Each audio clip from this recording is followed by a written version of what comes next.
Hey, what's up everybody? Brian here with Yorkie Moto Garage. I've had several people ask me about an update on this Xpro 125.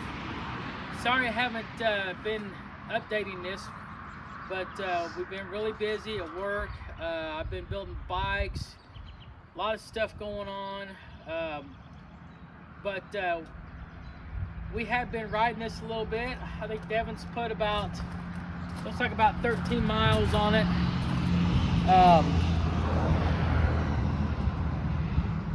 So you guys want to know the pros and the cons on this bike. Okay, so for starters, we decided that we wanted to put a rack on it. So I had this rack laying in the garage. I don't know what it came off of. It's just an aftermarket rack I found on, I think somebody found it on eBay, and we took it off a bike and I didn't want it, but it fits really well on this bike. So we went ahead and put it on this bike. That's definitely, he can put a few things on here and strap it down when he's going. Devin's not really liking the heel toe shifter. I think what I'd rather do is probably put a regular CT70 shifter on here and get rid of this heel toe. The mirror mount, they break real easy, so if you get one of these, don't take it with your hand and try to twist it back. Look at this one over here. See how there's not much holding that piece. It's not holding it very well. So, but the good side about this is going to be 12 bucks to replace, so we're not too worried about it. He's got one ordered, he'll come in.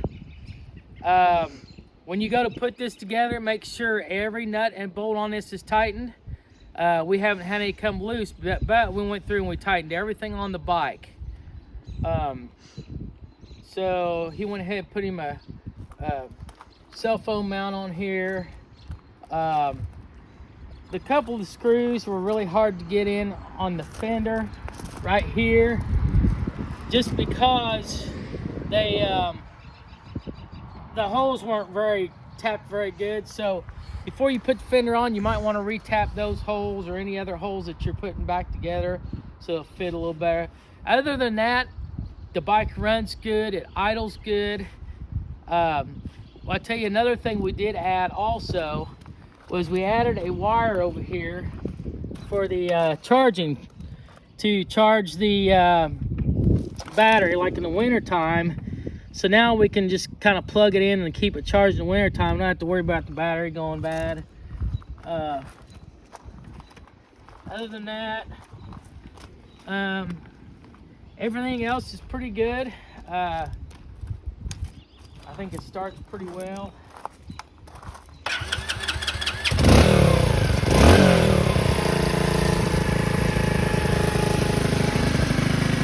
Great running little bike. All the turn signals and everything works on it like it's supposed to. All in all, it's a pretty good bike. I mean, I'm pretty impressed with it. You know, I don't think you're going to find another bike. I think we bought this for, I think it was $1,095 to the door. It took about 2 weeks to get it. Oh, another thing also, this Petcock, when we got it, if you guys remember the video when we did this bike, this Petcock was leaking. I could not get it to stop leaking. So I called the manufacturer, and about 4 or 5 days later, they sent me a new Petcock. And then when I put this one on, it's good. So the company's very good about, if you email them and tell them you have a problem with something, they'll send it back to you. Devin broke this mirror mount, so I'm not going to send that back to the company, of course. I'm just going to get one. I got one on eBay. I think it's $12. But that's the only other issue that we had, and that was right out of the box, of course.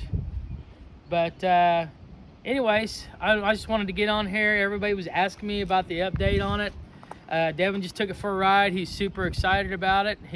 We had a good 70-degree day, so he took it for a short ride today, and I wanted him to go back through and check it and see how he felt about it. So right now I'm gonna take the camera, I'm gonna let Devin talk for a minute or so, and we'll ask him how he likes it.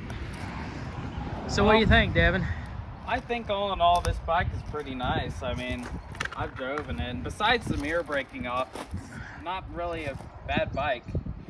I only got one mirror. Yeah. It really sucked. But anyways, it all shifts good. The thing runs amazingly, and it's definitely a step up from my 50cc moped. So I really love this. He's going to get his license as soon as it warms up here. I'm probably gonna get it his permit. actually tomorrow. Yeah, if I can. If he can get his studying in and then go take his test and get his permit, then he'll be able to ride with me and his mother. We've got Monkey 125s, and he can ride this so he can keep up with us. Top speed, what do you think the top speed is, Devin? I mean, earlier I was hitting like 55, and I think I clipped 60, so I think it'll go about 60 if you're going downhill. I think it's just about like the Monkeys. I think it tops out around 60 or a little more. But the good thing about this bike is it is carbureted. There's no fuel injection, which fuel injection's cool.